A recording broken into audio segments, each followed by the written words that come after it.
Welcome to the Life of Hair. My name's James Atkinson. Thank you so much for joining me in another episode. There's so much information in this technique, but I absolutely love this technique. It's one that I've used a lot and never really talked about very much. And it's just a fantastically simple technique to take to the salon, use it very, very simply, very, very easily. And literally one of those techniques that I use maybe 2, maybe 3 times a week and don't think I've ever specifically talked about. Now, there is a concurrent theme with something that we did last week, which was putting in a few highlights around the front to create that face frame, that money piece, that pop of color around the face, and something that I'm a big, big fan of at the moment and have been for a while. But keeping everything else a little bit softer, a little bit more subtle to really make that money piece stand out without having kind of a garish, huge stripe around the front. So I have loved having read so many wonderful comments this week. I just want to thank everybody who goes to the trouble of leaving comments. I'm sorry I don't get back to all of them these days because there is just so many to go through. I do read each and every one of them, and I try and respond when I can, and I thank you so much. And look, if you want to support the channel and beat that YouTube algorithm, then do hit that thumbs up button for me. It's massively helpful. And watch this video for as long as you can be bothered. The longer you watch the video, the more people it will send it to, the more people who will discover the channel, and that way we can grow this channel quicker as a team. Thank you very much for your time, and I hope to see you in the next episode. So here is what we have to start with today. A very, very warm colour indeed. And the brief here is that the natural regrowth that you see there wants to blend out seamlessly into something that is lighter and cooler, and with a little bit of pop around the front, a little bit brighter around the front. It doesn't want huge amounts of maintenance. So let's talk a little bit about the technique and what you're seeing on the screen here. You've just seen the pre-section, nice simple pre-section, sectioned off a little bit at the front there for the money piece, and then split the head into 4 quadrants. In terms of the weave that I've used, it's not a weave as in like we might do highlights. It's more of a zigzag section that I've used there, and that is to create highs and lows in the slice of hair that I'm painting. Now, this creates beautiful highlight-esque separation and contrast towards the root area, but equally stops us needing to create that with the brush individually. So we can hold the section elevated at a minimum of 90 degrees horizontal to the floor and just simply paint the surface of our section. All we're going to do throughout this entire technique is we're going to paint the surface of our section.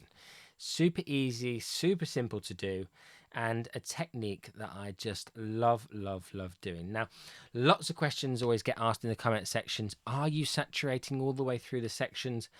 Because that is what everybody does. You know, they're used to seeing that on Instagram. I very rarely saturate all the way through the ends of my sections, not unless I'm going for a very, very blonde effect. If we're taking sections that are 1 to 2 inches in depth, all throughout the head, there's going to be a fair amount of blonde in the hair. It's not going to be super subtle, but it's not going to hit you like a ton of bricks either. Obviously, if you want to amp up the amount of lightness, then just saturate through the ends and use exactly the same technique. It will work absolutely perfectly, just like that. When we're talking about, though, the depth of our sections, bear in mind that when I watch people, coach people, help people with their balayage techniques, I quite often find that their sections are too thin. If it's thinner than your finger, bearing in mind, obviously some of you ladies got very thin fingers, so we'll call it 1 centimetre, it's too thin. It makes it incredibly difficult not to press through the entire section and then not get the separation and contrast that we're looking for from a balayage technique. Now, you'll note that when I paint the ends, I'm basically covering the ends. I'm then laying them on the plastic sheeting that I'm using, which is from ProCare for anybody who's interested. And then I'm just saturating the ends, but only the surface. I'm just making sure that they're well covered.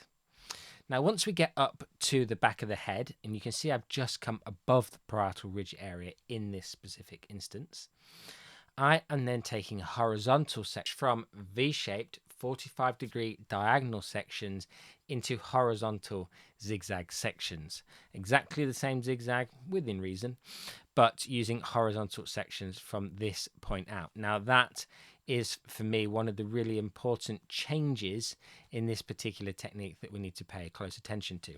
If we can continue working up in a V-shaped formation up to what is a section that finishes just behind the highest point of the head, but we will end up with a very small triangle at the top, and that's absolutely fine if that's what you want to achieve.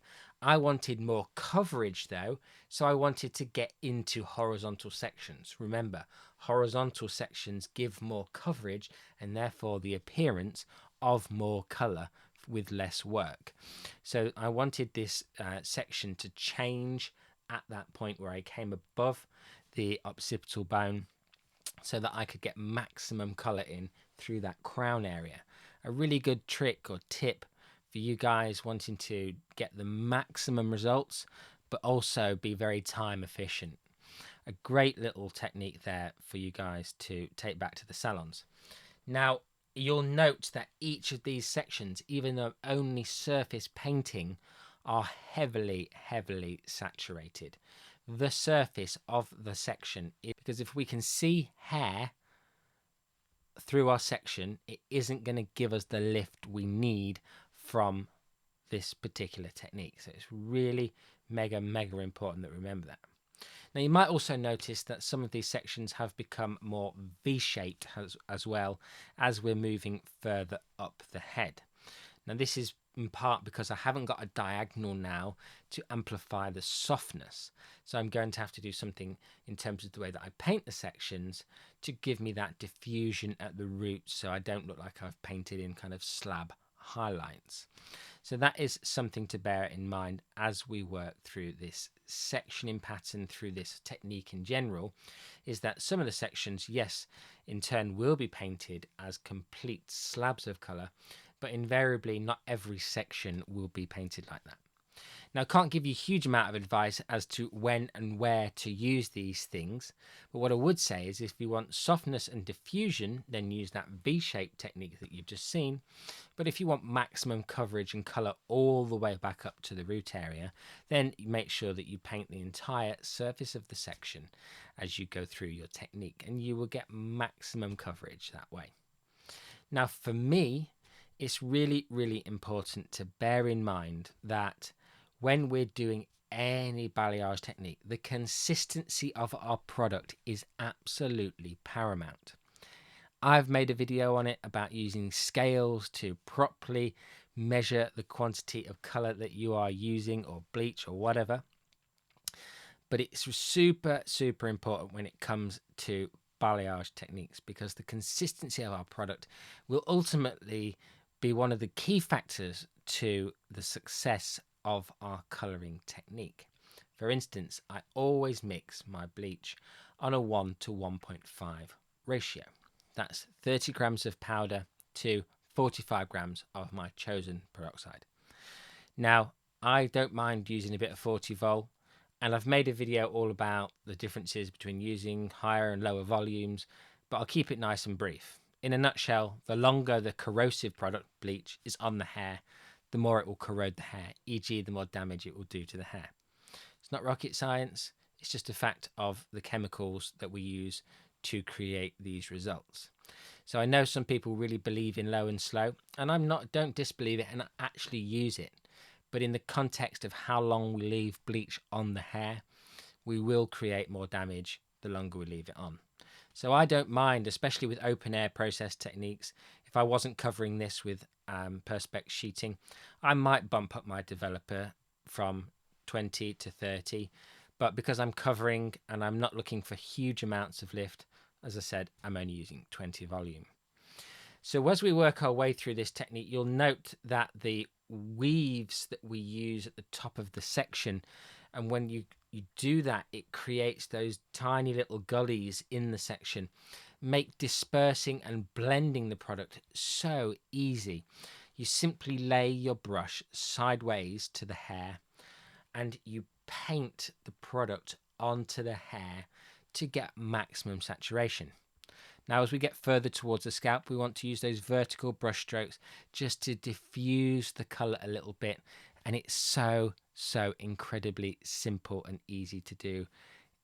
I just love these kind of techniques because, you know, at the end of the day, we're here to make money, earn money, and we don't necessarily want our techniques to be more complicated than they need to be. Now, what I will say to you about any balayage technique that is freehand painted like this, your maximum levels of lift will be in the kind of 4, maybe 5 levels of lift arena. If you want a result that is more than 4 or 5 levels of lift, then I highly recommend you do a foilage, a balayage with foil that is finer sections and back combed up to the root area. A technique where that you can get a lot more product and saturate the hair a lot more and incubate it. Actually, no, that's not true. We're not incubating. That's something we'll just quickly talk about. We are preventing the product from drying out. And that is super important. And on that note, you'll notice that I'm currently going to get fresh bleach. I only mix enough so that I can do the back sections, and then I mix fresh either for one of the left hand side and then fresh for the right hand side, or if I know I'm going to take bigger sections, I'll mix enough for both sides. But I will only do that if I know I'm going to get the whole side sections on in 20 minutes or less. If it's going to be longer than that, I'll mix fresh product for each quadrant. Now, when it comes to the back, I don't always do that because I don't work with assistants anymore and it's not necessarily time efficient. But if you guys have assistants, then I highly recommend that you mix fresh product for each quadrant of the head if you can do that. Also, the back is going to be on substantially longer than the front sections, dependent on how you're processing your colour. In the instance of this colour, I'll rinse out the back before I rinse out the side sections because they were well and truly done by the time I got to finish the front. Now you'll note I've gone back to diagonal sections because we're in the front here and I want to keep things super soft, super easy for me to blend and create seamless transitions from a root area through to the more saturated ends. And compared to the back, the sections are fractionally slimmer. Again, I'm not going under that 1 centimeter rule, but I do want more lightness in this front area because I'm going to be blending it with a small area of foils that I'm going to do up on the top of the head at the front hairline. So it's really important to kind of think ahead slightly as to what you may be doing with the technique later and how that might marry with what you're doing right now. You'll note that I'm putting more colour around the front hairline and angling it back with these particular sections. That is because I want the emphasis of the colour to be around the face. One of the big questions that I get asked a lot when I'm making videos and talking to people about their hairdressing is how much do I charge for my techniques? How much would this cost? Well, it's very variable, dependent on probably the amount of time it's going to take. And one of the things that I always charge for is my time. I don't look at the service as a service. You're going to get a balayage, a toner, all those kind of things. I look at it purely in time blocks. I want to earn a certain amount of money per hour every single day. Now, obviously, there is product costs on top of that, because that is what I want to earn, and product costs are extra. I don't obviously say to the client, well, it's this much per hour and product cost is extra, but you could obviously word it like that, because if you were a builder, for instance, you would price the job as labor plus materials. So it wouldn't be that unheard of to price up a job in that vein. But equally, it's really important that we do know how much we want to make per hour. So I always say to the client, it's what you want to achieve is not necessarily relevant in terms of a cost for a product, because I'm not providing a product as such, I'm providing a service that gets to the end result. Now, this service can have complications involved where things don't necessarily go to plan, as we all know from our day-to-day hairdressing lives. So it's really important to remember that we don't shoehorn ourselves into the position where we can end up having to do something for free, at a loss, discounted even, because of unforeseen, unforetold circumstances. So when I'm doing a quotation, when I'm consulting and quoting for a technique like this, I invariably will always make sure that I build into the conversation an element of these are the factors that may not go to plan, but obviously we have accounted for those in this consultation. And if those factors take place, this will be the additional cost. Now, obviously, there are unforeseen times, but they know that they're paying for a per hour service. And so, therefore, if it doesn't go to plan, then they are just simply paying for generally 15 or 30-minute blocks of time after the quoted price. I realize that, the product costs are not necessarily as profitable in that circumstance, but it's not very often that you're left in that position, or I certainly find that I'm not left in that position very often. The more thorough the consultation, the easier your life comes to when you're actually doing the work. Someone once said to me, fail to prepare or be prepared to fail.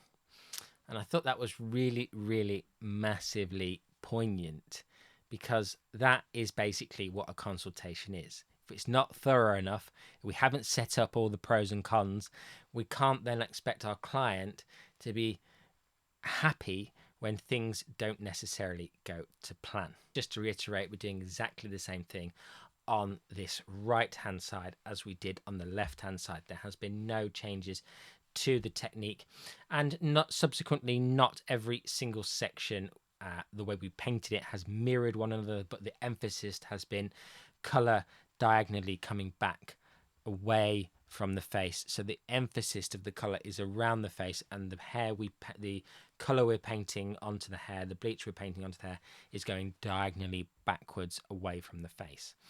There are obviously times where we've put points of light that we're traveling up towards the scalp to create small V-shaped formations that you will have seen as I worked through this technique. But this technique is super simple and super easy and fast to do in the salon. Now, the fortunate thing about this particular technique, it didn't need a huge amount of toning. So it was actually very, very affordable for my young client. It wasn't running into the several hundred figures that it can take if we do an entire day's correction, for instance. It was just a 2.5 hour job done, start to finish, easy job. The foils around the front probably added a little bit more time to that, but the total time was about 45 minutes for the application. I then processed it for 50 minutes. I toned it, which took a little bit more time because I did actually dry the hair off before I toned this particular technique. And then we dried it off at the end. So in terms of time, simple and stress-free technique in terms of the actual blending of the product and how you apply it to the hair, because of those little zigzags throughout the technique. So we've moved on to the face frame around the front here. Nice, simple face frame, not complicated at all. Just taking super fine weaves off the front hairline, foils with a very, very small gap in between each of the foils.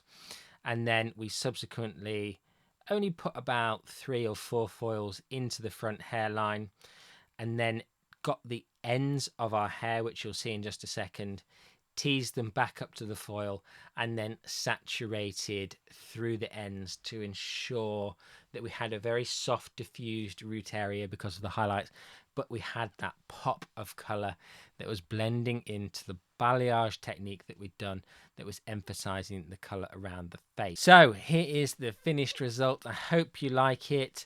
My client absolutely loved it. Her mum loved it. Everybody was happy, so it was very, very successful job indeed. And as I said, a super simple technique to do. Just toned it with Redken Shades EQ 9GB and 10N, and it just cleaned it up, but it didn't make it too cool because we didn't want it to be ashy. Equally, we didn't want it to be as warm as it was when she came in. Obviously, she was still going to be left with some of the colour that she had previously, but equally just wanted to create that creamy, buttery blonde that she had there. And to be honest, guys, I think we might be seeing the end of the ultra ashy blonde effects that we have had to deal with over the last 5 or 6 years. And when younger clients come in and ask for techniques like this and tones that are slightly warmer, I just can't wait for those days where we don't have to make everything absolutely ice white anymore. Although there still will be clients who want that. Anyway, thank you very much for watching, guys. I hope you've enjoyed this episode. And if you did, then do all those things that I mentioned at the beginning. Subscribe, hit that thumbs up button, and chat to me down in the comments. And it all really helps the channel grow. So thank you so much for your time. And I will see you in the next one.